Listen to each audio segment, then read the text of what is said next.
you very much for coming again. I wanted to welcome you all to the next session, which is about managing organisations. But before we started, I just wanted to talk through what you put up on iGoogle, which I thought was absolutely brilliant, the discussions that took place up there, and I really hope that your clubs and organisations know what good leaders they've got, because there were some fantastic discussions up there.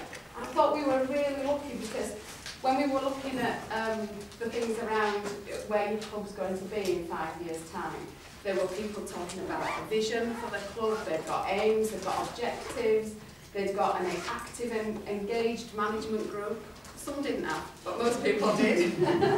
And you were talking about embracing change and evolving and moving organisations forward, but also about the difficulties around that and how hard it can be for people. Particularly, one example was that they'd got somebody who had started off right at the beginning and was still involved, but actually the club had moved on from that. And new people coming in, which meant a change to groups that were pretty well established, and then were getting bigger and bigger. I was thinking about your group in that. And the 5-year plans, there were a couple of people talking in quite in depth about what they'd planned for the future, which was fantastic.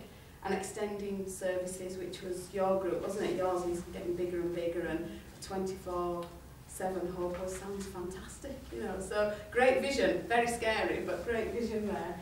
And also the other thing that was interesting was about the participation of your members and involving people, particularly young people. And Matt's not here yet, but he was talking about young people voting with their feet, and if they don't like it, they go. And you were also talking about it as well with your talking to young people. And I think the participatory side of it in terms of sustainability and funding is really important these days.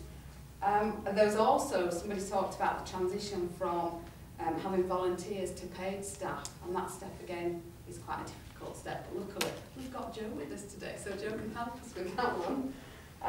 We had a new theory, which was from UK, which was great because it actually linked really well to what Donna said at the end of the final session. If you look at the YouTube film, she talked about power as a force, and so it's quite interesting what Kate's put up there. So if you've not had a look, have a read of what's up there. And the other good thing that Kate did as well was share some information with you. There's a website up there, and that's exactly what the website's for, is to put your questions up there, put your articles up there that you think are interesting. So that was really good.